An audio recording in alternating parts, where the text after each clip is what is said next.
Hello and welcome to Writing Your Resume webinar presented by the Career Center. Today we're going to discuss the purpose of your resume, what kind of information to include in your resume, formatting guidelines for you to follow, and also some important do's and don'ts that you don't want to forget when developing your resume. Your resume is a marketing tool that provides the reader with information about yourself. The purpose is to introduce yourself as a qualified candidate and to motivate the employer to interview you. You want to think about your resume as if it's your personal billboard, kind of explaining your skills and experiences to an employer at a glance. There's an example on the screen of a resume with all the different sections that we'll go into. These include your personal data or your header, your objective, education, experience, projects, and skills. Depending on your experience, you may have different sections, and that's okay, but these are some of the common sections that you will view on a resume. So as we begin discussing resume format, we want you to first understand its importance. An average employer will review a resume for anywhere from 6 to 30 seconds. If your resume is not easy to read or the format is confusing or inconsistent, an employer will not be able to decipher your top skills and experiences that relate to the position. You want to avoid your resume format being a reason that you are not considered for a position. Your resume should be one page. This depends on your experience, but most often employers are looking for a one-page resume. We recommend creating what's known as a master resume. This is a resume that has all of your skills and experiences on it, and you're not going to pay attention to the page length. But when you go to put together your resume for a position, you include only relevant experiences that the employer is looking for. The resume isn't a document that includes all of your experiences, it only includes your relevant experience. You should always utilize bullet points when putting together your action verb statements to describe your skills and experiences. Bullet points are easier for the employer to read and easily scan to see if you have the skills and qualifications that they're looking for. In terms of the font size, your header should be about 12 points, so they're a little bit bigger and stand out to the employer. As well as the body size should be anywhere from 10 to 11 points. So it's easy to read. You can also include very easy to read fonts like Arial, Georgia, Helvetica. And you want to make sure that you go back a maximum of 10 years of experience. In terms of the format, you want to utilize reverse chronological order. What that means is your most recent experience will always go first, followed by all of your other experiences. But just know most recent experience will go first. As well as with format, consistency is key. You need to be consistent throughout the entire document. There's no one right or wrong way to format. You just need to be consistent. So one way to be consistent is if you're bolding, caps, or italicizing. You want to make sure if you're bolding the organization or italicizing the title that you do that throughout the entire document. You need to be consistent in your date ranges.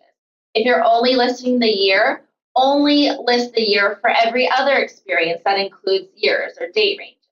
If you spell out the month, always spell out the month, or if you use the number.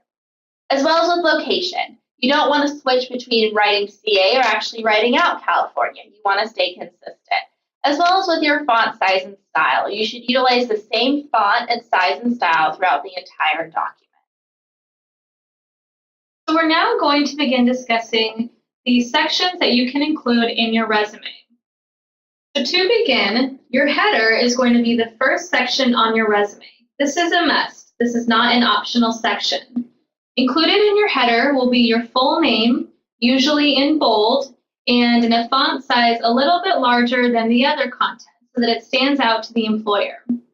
You also want to include your current home address, which is optional, and also current contact information with your phone number and email address. In regards to your phone number, you want to make sure that you have a professional voicemail set up. And you also want to make sure that your email address is also professional in nature. Some tips for that is to avoid long number sequences, personal hobbies or sports teams included in your email address, or any inappropriate content. Lastly, your header can also include your LinkedIn address or website with a customized URL. The next part is the objective. And if you're going to use an objective, it must be customized to the position and organization and include skills that the employer is looking for. Review the job description, more specifically the qualification section, to see what the employer is looking for. An example of this is to obtain a public relations coordinator position at ABC Company to utilize my communication and event planning skills. In the objective, they put the specific position, the company, and skills that the employer is looking for. The only time you would possibly put together a general objective is if you were distributing your resume to multiple employers in one setting, like a career fair. The next section is your education. You're going to want to put the name of the school, so California State University, Fullerton. You don't want to put Cal State Fullerton or CSUF, as that isn't as formal. You want to put your expected graduation. Sometimes I'll see people put the date and month that they started to present, but this doesn't give the employer any idea of when you'll be completing your program. You also want to put the actual degree, so spelling out Bachelor of Science Computer Science or Bachelor of Arts.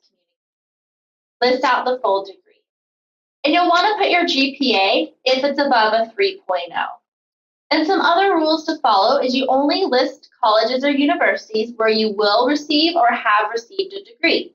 So if you transferred or went to community college but didn't complete your AA, you don't have to put the degree on your resume. And again, the GPA should be at least a 3.0 if listed. Another section you can think about adding is a related coursework section, where you highlight between 3 to 6 courses that are related to the opportunity to which you are applying. So as you see on the example on the screen, below the related coursework heading title, you see 4 courses listed in bullet point format. You only need to include the course title. You do not need to include the semester you completed the course, the grade you received in the class, or the course number. Another similar section that you could think about adding is a course project section, where again it's designed to highlight a course project that you were involved in, where the skills that you developed or the methods you utilized would be valuable to the employer. So if you were to add this section to your resume, what you would want to include in that section is the name of the project, the date range in which it was completed, and then you want to utilize bullet points to describe that project, the purpose, the method, the skills that you utilized, or the results that came about from you having completed that project. The next section of your resume is experience, and this will take up the bulk of your resume. And there's different ways of kind of talking about or labeling your experience. You could call it work or professional, leadership experience, internship, research, teaching experience. It's really going to depend on your specific experiences that you have had. You can also create customized experience sections for your resume depending on what you're applying to. So for example, you could create an accounting experience section or a marketing experience to showcase positions within that industry. So when an employer is scanning your resume, they can see that you've had accounting or marketing. The format for experience will look consistent throughout, where you'll put the organization, city, state, date range, and title, and then go into bullet point statements starting with action verbs that describe what you accomplished. We have an example below where it says Fullerton Unified School District, states when they work there, as well as their title, and then goes into bullet points describing. So whether you're putting work experience, internship, marketing, accounting experience, it all should follow this specific format.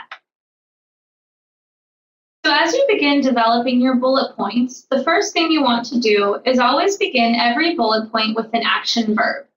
Some samples include design, plan, facilitate, develop, and organize, just to name a few. What you want to make sure to pay attention to is the verb tense. In any experiences listed on your resume that have already ended, you want to make sure that the verbs are in the past tense. And for any experiences on your resume that are still current and still happening, then those verbs need to be in the present tense. So as you begin writing those bullet points, you want to also make sure that what you're writing is very geared towards skills and accomplishments and actions that you've taken through those to be results-oriented. You want to avoid just listing the tasks or the short job descriptions that you had in that experience. So a formula that we have found helpful to use when working with students developing their resume, their bullet points, is the following. Always begin that bullet point with an action verb. That usually leads into you describing one responsibility or one task that you had in that experience. But then you want to add on additional information. You could either add on the purpose, so why you were completing that. You could add on the method, how you completed that, which usually gives the employer a good idea of the skills that you have utilized. And lastly, you could also add on the result or the accomplishment that came about from that action you're describing. Additional details you can include are any numbers, populations that you worked with, specific programs such as a computer program or a technical program that you utilized, ages of people that you've worked with, or the impact that you had in that specific experience. We've outlined examples where in the blue, it's the action verb. So conducted, familiarized, collaborated. These are all in the past tense, so they're no longer in the position. In the orange, we've outlined details like numbers and specific subjects. And for example, conducted 20 individual and group tutoring sessions for undergraduates and high school students per week in physics and chemistry. If the student didn't include the details, such as how many, what subjects, the employer wouldn't have an idea of the specific skills that they would bring based on those details. You don't want to keep the employer guessing. You really want to lay it out for them in terms of what you worked with to give them an overall idea of your experiences. We can't emphasize enough that you really need to make sure that you are customizing your resume for the specific job that you're applying for. One of the ways to do this is to create a bullet point statement that highlights specifically what the employer is looking for. For example, if in the job description it mentions having excellent communication skills, then you want to have a bullet point that starts with communicate. It really is looking to the job description and seeing how you can change things and highlight words that they're utilizing in their job description.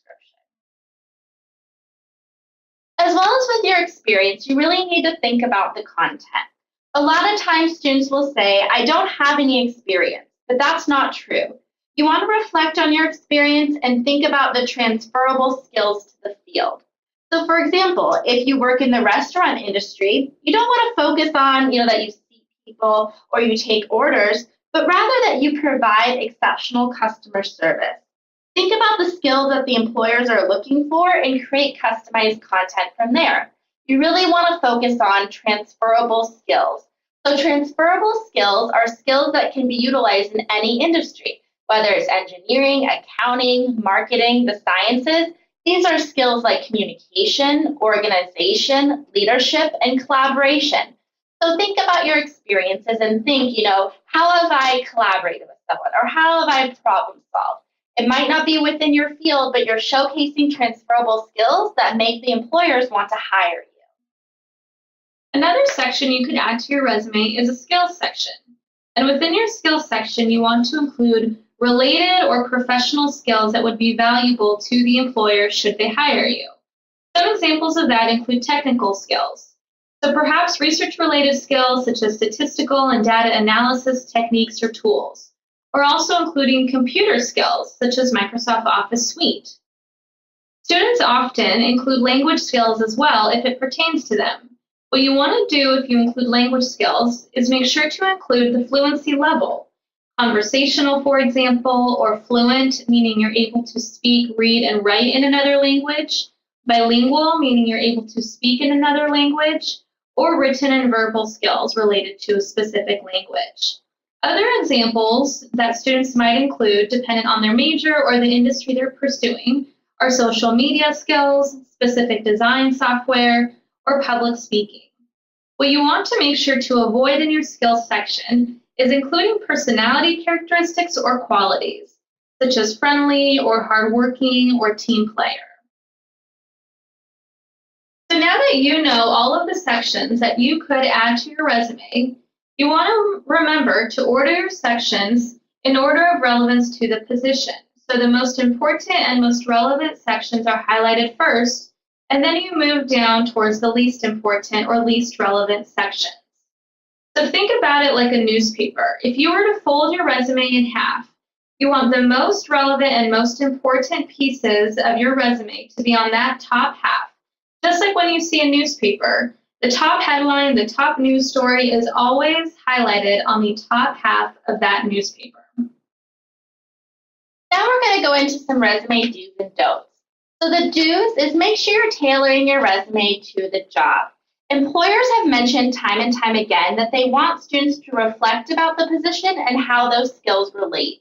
So really make sure that you're tailoring the objective, utilizing action verb statements like communicate and plan if they mention that in the job description, moving sections around based on if they're looking for someone that speaks Spanish fluently, you need to move that section up a little bit higher on their resume rather than putting it more at the bottom.